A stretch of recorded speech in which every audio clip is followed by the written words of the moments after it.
Hello and welcome to Stocks Down Under. My name is Stuart Roberts and I'm one of the co-founders of our service. And joining me on the afternoon of Thursday, the 16th of November, 2023 from Perth is Mr. Lorry Hughes, who's the CEO of Reward Minerals, ASX RWD. Lorry, good morning, Perth. Good afternoon here. Good morning to you, Stuart. How are you? I'm feeling pretty good for you because you've just done a deal to get hold of the Beyondie Sulphate of Potash project, which Kalium Lakes spectacularly failed with earlier this year. You're picking it up for a mere $15 million, where your estimate is that probably something like $400 million was invested in the project over time. That sounds like a bargain to me. Yeah, we think so. It's a great opportunity, and like we've put out in some of our press releases so far, we think it's quite rare to be able to buy something of this value so recently after it's gone into administration. I mean, it was only producing potash a couple of months ago, and Right. it's essentially been turned off. The reason we're keen to pursue this is the components that are there in the plant and the ponds. It's the ideal site for us to test our new reward process technology, and B is get that fast track that development into a full scale production scenario in the future. Right. Some people will be skeptical, thinking a lot of money was invested to get Beyondie to work, and suddenly the yields were nowhere near what the company had been expecting as per the feasibility study documents and so forth. You and your colleagues must have some idea where you can pick up where your predecessors left off. Definitely, yeah, and it's all about the process. So the operating plan, the process. Investors may have been, if they've been following Reward, we have a very different process to what was used at Kalium Lakes most recently, and in fact another WA potash project that essentially failed, which was SO4. They used very similar processes. The Reward process is very different from that, and there are a number of other tweaks to the process that we can make with our experienced team that can improve, that we believe will improve the output significantly going forward. Right. So you and I recorded a video interview some months ago where we talked about the development of the what you're now calling the reward process. And the origin of that is you own a different potash project in a relatively remote part of Australia. And as part of your efforts to work out a flow sheet for that, you developed a whole new process. Talk to us about what that process involves. Well, that's right. So that's the project you're talking about is our KP project, which is only a few hours drive to the east of Beyondie, really. So it's in the same region. So what we've done there is essentially, to put it simply, we can extract potassium directly from the brine. Okay, so and the other part of our process involves adding gypsum to the brine, and gypsum, let's call it a syngenite process. So the gypsum bonds beautifully with the potassium and creates a new double salt called syngenite. Syngenite, the beauty of that product is that it separates very easily into your final product plus water. We were sort of trying to get ahead of the game here as well. We've already been looking at where can we get supplies of gypsum to the Beyondie site in the near term. Obviously, we've got to complete the deal. We've got to get shareholder approval. We've got to do a few other things. But we're already trying to get on the front foot and implement our process, which involves gypsum, syngenite, and removes the expensive need to do mechanical harvesting, which we think has been a huge impost to these failed projects in Western Australia. Right.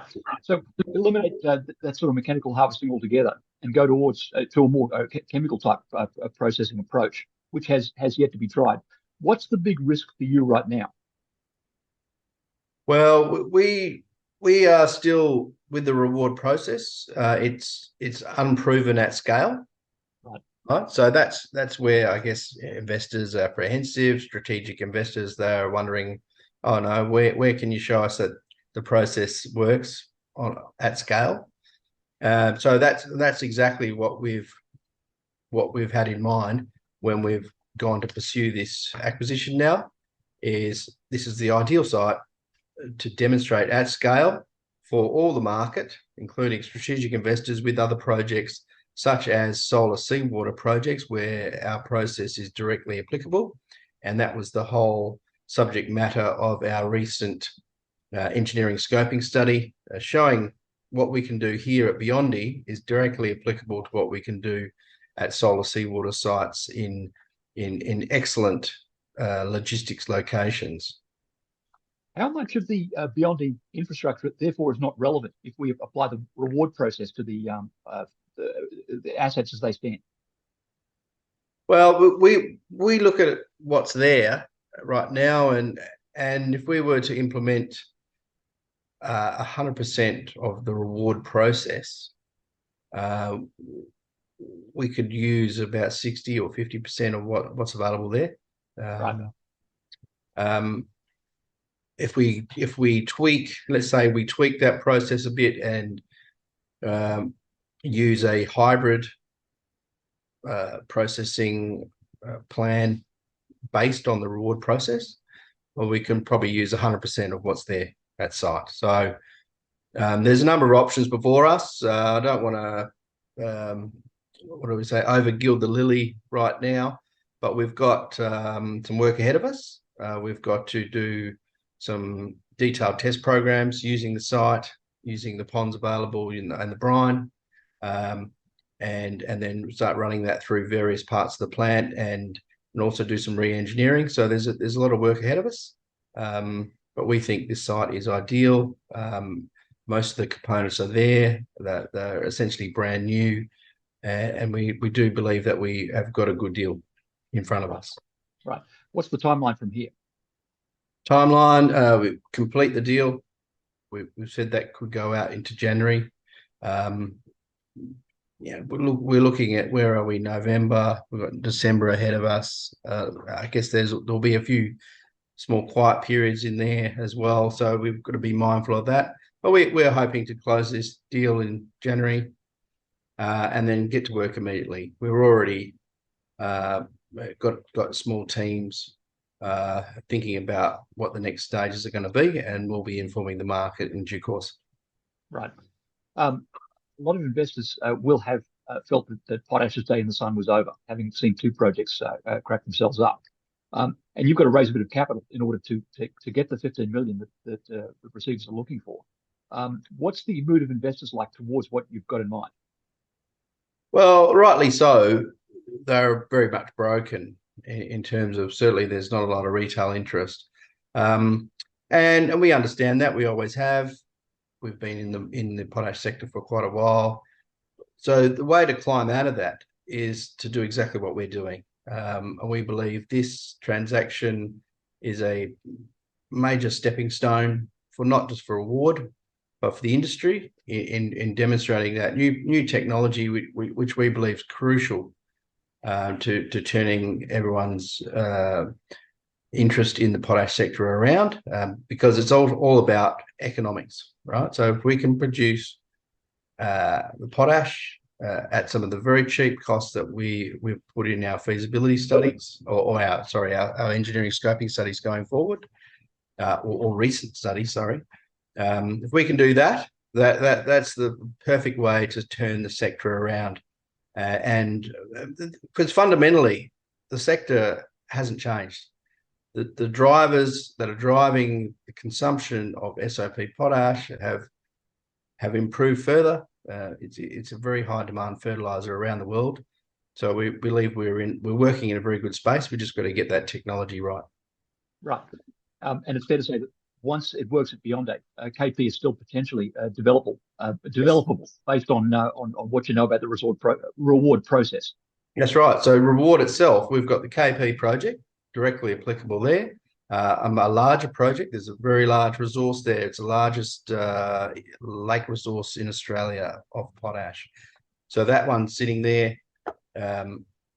in our pipeline. And then we've also got our new project, which is the Carnarvon Potash Project, which is pegged around Lake McLeod solar salt operations.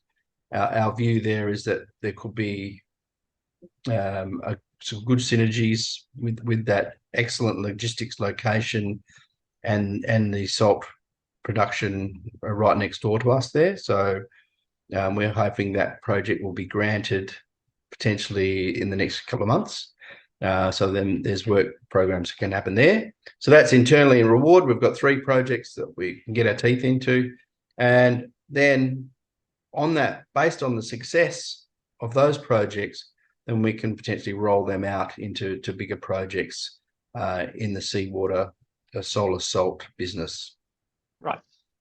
Potash is something you know a lot about, because if you go back in time, the big Danakali deposit, which was worked on for many years in the company of the same name, now being taken private, that was a discovery that you were instrumental in.